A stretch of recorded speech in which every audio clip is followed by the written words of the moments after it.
लोकसभा चुनाव के नतीजे 4 जून को आने वाले हैं, लेकिन मध्य प्रदेश कांग्रेस ने पहले ही जश्न की तैयारी शुरू कर दी है। प्रदेश कांग्रेस कार्यालय के रंग रोगन से लेकर लड्डू तक के ऑर्डर कर देने की बात कांग्रेस कह रही है। इसके साथ ही देश में सरकार बनाने का पूरा विश्वास भी जताया जा रहा है कांग्रेस के द्वारा। कांग्रेस ने प्रदेश में भी 10 से 12 सीटें जीतने का दावा किया है।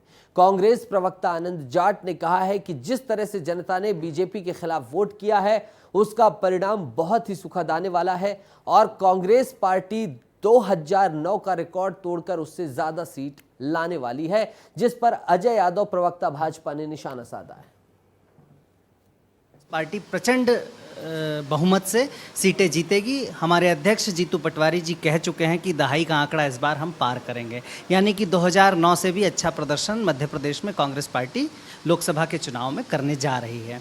और इसके बाद जश्न भी होगा। इंडिया गठबंधन की और कांग्रेस पार्टी की सरकार भी केंद्र में बनेगी और जनता जनार्दन को जो गारंटी का हमने वादा किया है वो पूरी करेंगे।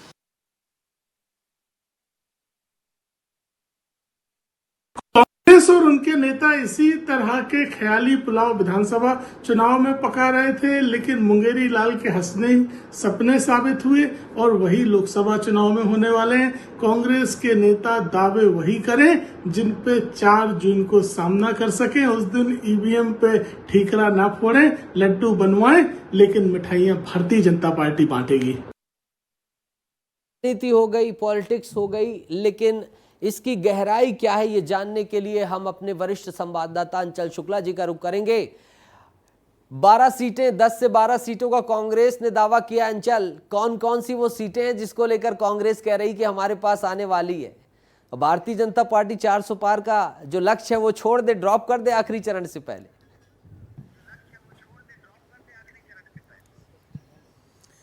देखिए नीतीश, 10 से 12 सीटें जो हैं आदिवासी बाहुल्य सीटें हैं।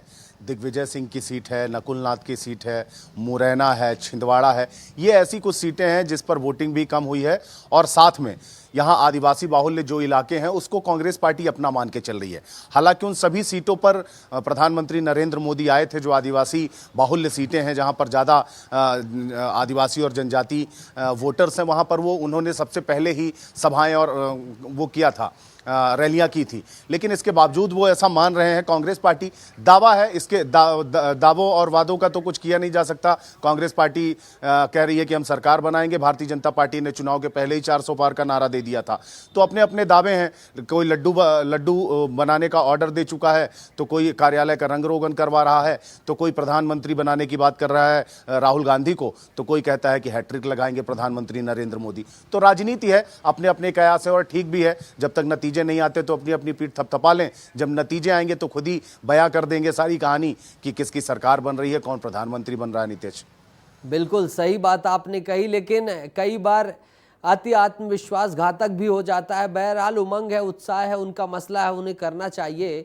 और एक चीज और जानना चाहूंगा अंचल की वोटिंग परसेंटेज को कहीं ना कहीं कांग्रेस जहां कम हुई है, इससे एक चीज तो सामने निकल कर आ रही है कि फेवर में ले रही है कांग्रेस पार्टी। जहां वोटिंग कम हुई है और आदिवासी सीटें जहां पर आदिवासी बाहुल्यता है, उसे कांग्रेस फेवर में लेती हुई दिखाई दे रही है।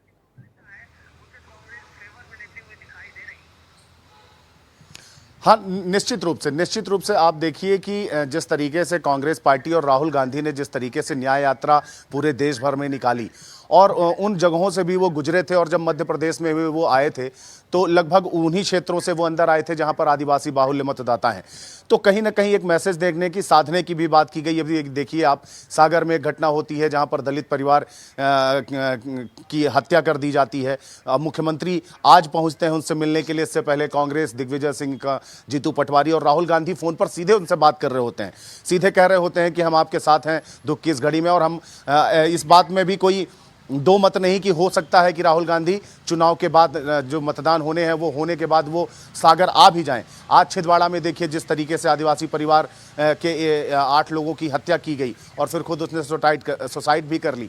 तो कहीं ना कहीं एक मैसेज है ये इस बात का, कांग्रेस पार्टी मान रही है कि जहां पर आदिवासी वोटर्स हैं वो सीट वो जीत सकती है, लेकिन भारतीय जनता पार्टी ने भी कम काम नहीं किया है। अंत्योदय मतलब समाज के अंतिम छोर में खड़े व्यक्ति को मुख्य धारा से जोड़ने के लिए, जिसमें आदिवासी, जनजाति, ये सारे लोग आते हैं, उनके उत्थान के लिए लगातार काम कर रही है।